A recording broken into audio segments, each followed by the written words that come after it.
তাবলিগে গিয়েছিলাম অনেক আগে, ছোটবেলা, দাখিল এসএসসি দিয়ে, অনেক আগের কথা। তো ওখানে যাওয়ার পরে আমাদের জামাতের আমির সাহেব ছিলেন হাটহাজারী মাদ্রাসার ফারেক, সালের সাথী, 1 বছরের জন্য বের হয়েছেন।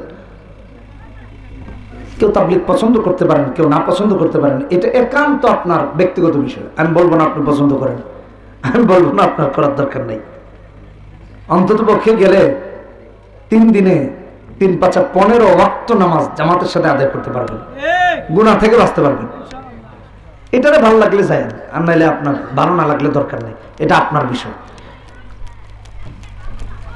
তো আমরা যাওয়ার পরে আমাদের আমির সাহেবের কাছে গিয়ে আমাদের জামাতের সাথে থাকা এক লোক, তার দাড়ি আছে পাকা, বয়স প্রায় 70-এর কাছাকাছি হবে, দাঁত পড়ে গেছে অনেকগুলা, মুরব্বী মানুষ, রইসউদ্দিন চাচা, আমাদের দেশেরই একটা অঞ্চলের মানুষ, আমি আর এলাকার নাম বলতেছি না।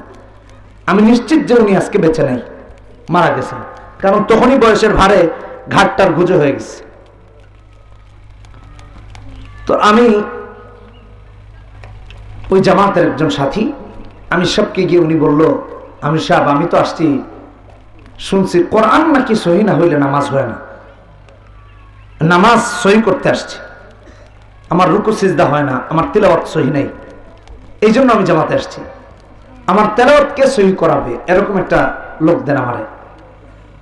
তো আমার বাবা, ছোটবেলায় গিয়েছি, বাবা আবার আমি সবকে বললেন, দেখেন আমার ছেলেটা ছোট, এত দূরে যাবে একা একা, একটু দেখে শুনে রাখেন, অনেক কিছু বলে টলে আমার ওই জামাতের সাথে জামাতবন্দি করে দিলেন। আমির সাহেবের এটা মাথায় আছে। তো আমির সাহেব বললেন, আমাদের জামাতে একটা ছেলে আছে রাফি নাম, দেখায় দিলেন, ওই যে ওই ছেলেটা, তার কাছে যান, সূরা কিরাত সহি হবে, আর যেটুক পারে আপনাকে শেখাবে, মাদ্রাসায় যেহেতু পড়ে অন্তত এটুক পারবে। সেই রইসউদ্দিন চাচা এসে আমার কাছে খুব বিনয়ের সাথে বলতেছেন, ভাতিজা, বাবা তুমি আমার একটু কোরআনটা শিখায়, আমার তো সূরা ফাতিহা সহি নাই, কালেমা সহি নাই, কিচ্ছু সহি নাই, একটু আমার শুদ্ধ করায়। আমি বললাম আচ্ছা ঠিক আছে, কিন্তু উনি আমার আরো অফার করছেন, কারণ জামাতে যারা গিয়েছেন 3 দিনের বা 1 চিল্লায়, তারা জানেন মসজিদ ঝাড়ু দেওয়ার একটা দায়িত্ব থাকে, গাছতের একটা দায়িত্ব থাকে, তালিমের একটা দায়িত্ব থাকে, বায়ানের একটা দায়িত্ব থাকে, এলান করার একটা দায়িত্ব থাকে, বাজার করার দায়িত্ব থাকে, রান্না করারও দায়িত্ব থাকে, এক একজনকে ভাগ ভাগ করে দেওয়া থাকে। তো চাচা আমার কি বলতেছে, তোমার বাজার করার দায়িত্ব আমার, তোমার যেদিন মসজিদ ঝাড়ু দেওয়ার দায়িত্ব এটাও আমার, তোমার কোনো কাজ কাম করা লাগবে না, তুমি খালি আমার একটু কোরআনটা শেখাও, মুরব্বী মানুষ। তা আমি বললাম, চাচা আপনার কিচ্ছু করা লাগবে না, আমার সব আমি করব, বাকি সময় আপনাকে ইনশাআল্লাহ কোরআন শেখাবো। 40 দিন পার হয়ে গেছে দেখতে দেখতে, বিশ্বাস করেন কোরআন সহি হয়নি, সূরা ফাতিহা মুখস্থ করে পড়তে পারেন না। ইহদিনাস সিরাতাল মুস্তাকিম সিরাতাল লাযিনা আনআমতা আলাইহিম, দুটো পেশ লাগায় দেন, কারণ দুইটা সিরাত আছে, সিরাতাল মুস্তাকিম আর সিরাতাল লাযিনা, পেশ লাগে যায়। তাশাহুদ, আসসালামু আলাইকা আইয়ুহান নবিয়্যু একটা, আর আসসালামু আলাইনা ওয়া আলা ইবাদিল্লাহিস সালিহিন আরেকটা, পেশ লাগায় দেন।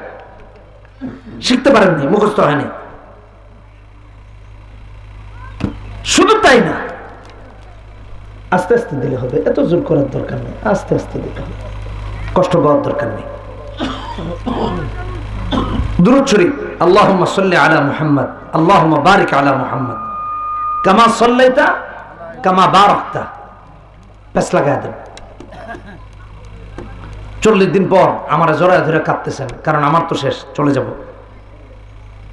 ছাত্রদের জামাতবন্দি হয়েছিল, কাঁদতেছেন আর বলতেছেন, রাফি আমার না অনেক জায়গা জমি, অভাব নেই,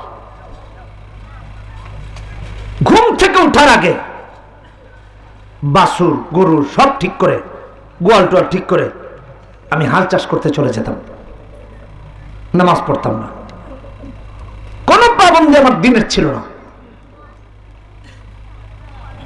আমার এত জায়গা জমি আছে যে এগুলো আমার বাচ্চা কাচ্চারাও খায় শেষ করতে পারবে না। আমি জানি কোন ক্ষেতে ধান ফসল ফলালে ভালো হবে, কোনটায় শাকসবজি, কোনটায় কোন ফল, সব আমি জানি, কিন্তু আমি সূরা কেরাত জানি না। এই অবস্থায় আমি আল্লাহর কাছে কি জবাব দিব? উনি পেরেশান। বলতেছে আলেমদের থেকে শুনেছি যদি কেরাত সহি না হয় নামাজ হয় না। আপনার মাদ্রাসার বাচ্চাদের কাছে গিয়ে জিজ্ঞেস করেন, নামাজ সহি হওয়ার জন্য কেরাত সহি হওয়ার শর্ত। নামাজ ভেঙে যাওয়ার কারণগুলোর প্রথম কারণই হলো নামাজে কেরাত অশুদ্ধ পড়া। যার কেরাত অশুদ্ধ তার নামাজও অশুদ্ধ, নামাজ হবে না। এই কথাগুলো কেন বললাম? যে আমরা নামাজি বটে, আমার তেলাওয়াত সহি নেই। আমরা নামাজি বটে, আমার রুকু সিজদা সহি নেই। আমরা নামাজি বটে, নামাজ নষ্ট হয়ে যাচ্ছে, মাসআলা জানি না। কি লাভ হবে এই নামাজ দিয়ে?